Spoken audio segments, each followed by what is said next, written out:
Okay, so we're going to calculate what the efficiency of a Class C amplifier is, and actually in doing so, we're going to have a generalized form of efficiency for all linear power amplifiers. So the first thing we need to do is find the current for our fundamental waveform. We'll call this I sub omega, and this is just equal to GMVA over pi times theta over 2 plus 1/2 sine of theta minus 2 cosine theta over 2 times sine of theta over 2. And we found this just from the derivation we did in the prior set of notes. So if theta is a constant, then I sub omega is a linear function of VA.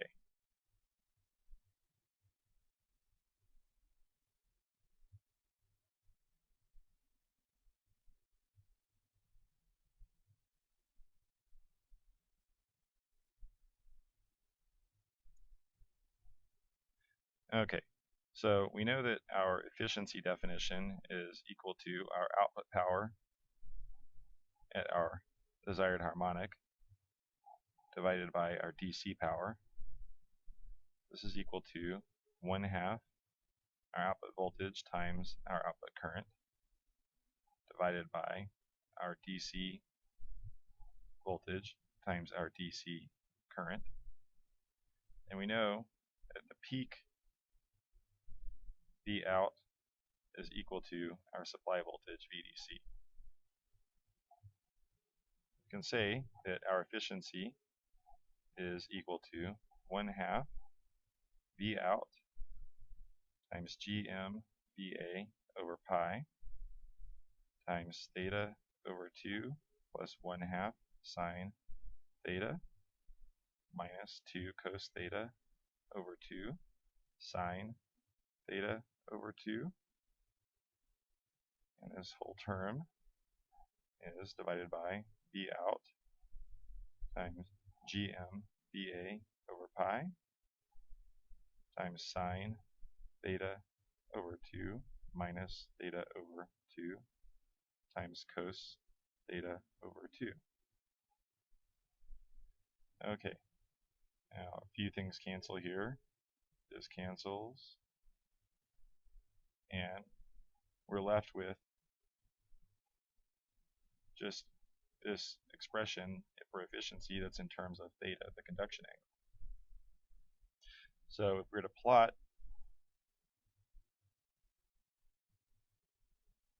efficiency from theta equals 0 to theta equals 360 degrees, we would have efficiencies for amplifiers between Class C operation all the way to Class A operation for all of our linear amplifiers. And our plot, of course, would look something like this. It's probably better to plot in MATLAB, but we can get the general idea here. So this is efficiency versus theta. And we'll just plot a few key points. We'll start at 0 degrees and 100% efficiency.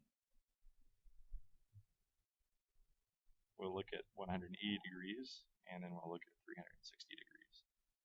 Okay, so at 0 degrees, this is a heavy Class C amplifier. At 180 degrees, the efficiency would be 78.5%. This would be Class B.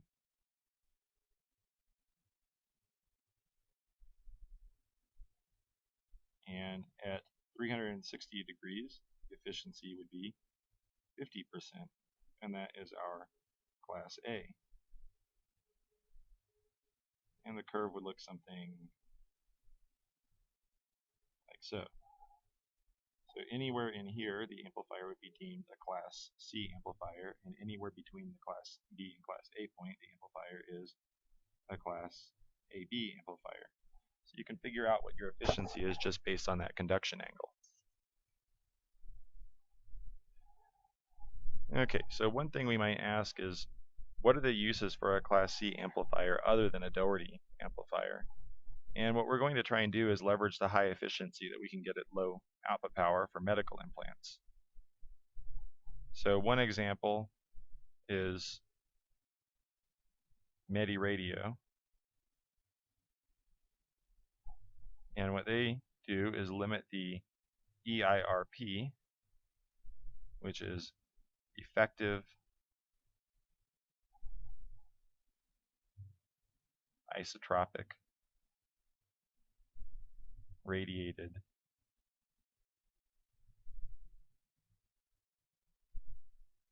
output power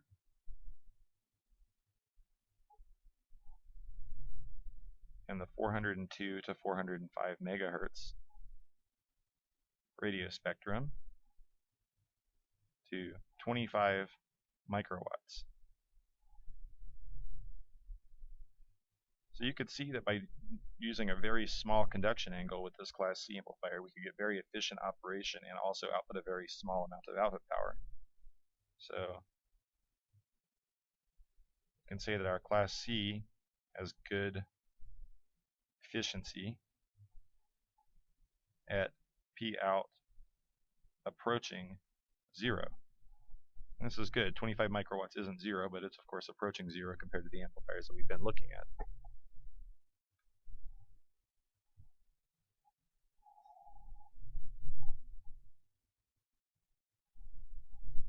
One such Class C amplifier is loaded in your notes, and it was from RFIC in 2012, I believe, and it was by Natarajan and Walling. This was one of my works, and what we did was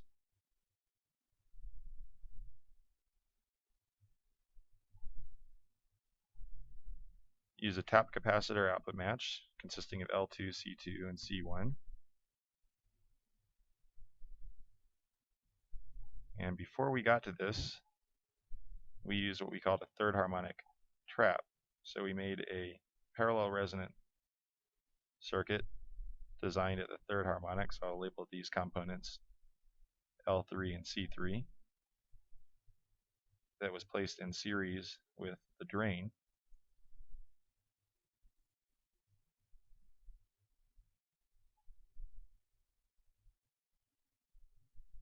Okay, so we can say L3 and C3 are tuned to omega 3, our third harmonic. So this is a high impedance at omega 3. And what this does is allows us to reduce some of the harmonic content from the Class C amplifier that's created due to the nonlinearity.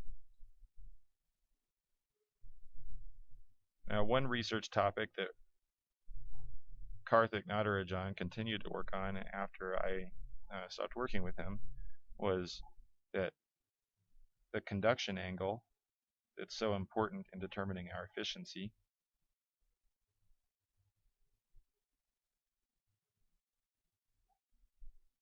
varies with the threshold voltage of the transistor, which can change due to size.